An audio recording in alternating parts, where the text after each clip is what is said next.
Hello everyone, నేను మీ Bhagyalakshmi. Welcome back to my channel. It's me Bhagyakumar. ఈరోజైతే మేము మా అక్క వాళ్ళ ఇంటికి వెళ్ళామండి. మా అక్క వాళ్ళైతే అమ్మవారి కోసం బోనం చేస్తున్నారు. మేము బోనం ఎలా చేసామో చూపిస్తానండి. అలాగే తెలియని వాళ్ళు కూడా ఉంటే చూసేయండి. ఇక్కడైతే మా సిస్టర్ వాళ్ళ అత్తగారు బోనం చేస్తున్నారండి. జనరల్గా కుండలో చేస్తారు బోనము, మేమైతే బిందెలో చేస్తున్నాము. మా బోనం అయితే కంప్లీట్ అయిందండి. మా అత్తమ్మ అయితే దీపం ముట్టిస్తుందండి. ఇక్కడ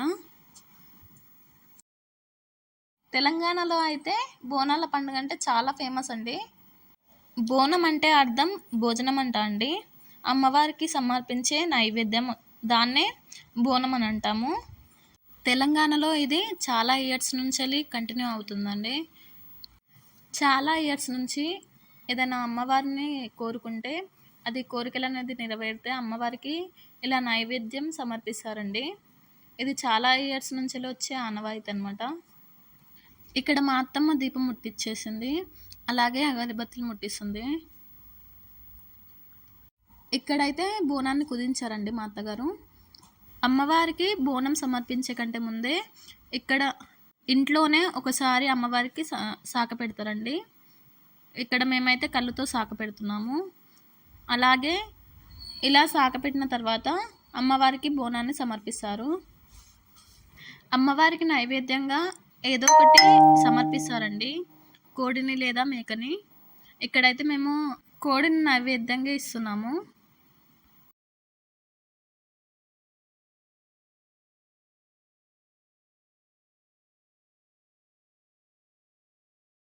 నెక్స్ట్ అందరం మొక్కేసి టెంపుల్కి వెళ్తామండి.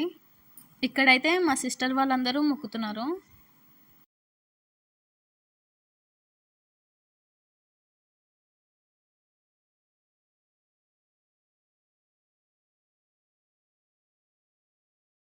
మా అక్క వాళ్ళ ఇంటి సైడ్ అయితే చాలా గ్రాండ్గా సెలబ్రేట్ చేస్తున్నారండి. టెంపుల్కి అయితే వచ్చేసాము. టెంపుల్లో అయితే చాలామంది బోనాలు ఎత్తారండి. కొంతమంది శ్రావణ మాసంలో కూడా బోనాలు సమర్పిస్తారంట. అమ్మవారి టెంపుల్ని అయితే చాలా బాగా అలంకరించారండి పూలతో. మా సిస్టర్ వాళ్ళైతే ఇక్కడ ప్రదక్షిణాలు చేస్తున్నారు. ప్రదక్షిణాలు చేసి అమ్మవారికి నైవేద్యం సమర్పిస్తారండి. ఇక్కడ అయితే నైవేద్యాన్ని సమర్పించామండి. అమ్మవారి దర్శనం అయితే చాలా బాగా జరిగింది. తెలంగాణలో అయితే ఈ పండుగనైతే చాలా గొప్పగా సెలబ్రేట్ చేస్తారండి. ఆషాఢ మాసంలో చేస్తారు. ఇదైతే నాకు తెలిసిందైతే ఇంతే. ఇంకా మీకు ఏమన్నా తెలిస్తే కామెంట్ చేయండి. ఈ వీడియో కనుక మీకు నచ్చినట్టయితే ప్లీజ్ లైక్ చేయండి. అలాగే ఇలాంటి మరెన్నో వీడియోల కోసం మా ఛానల్ని సబ్స్క్రైబ్ చేసుకోండి.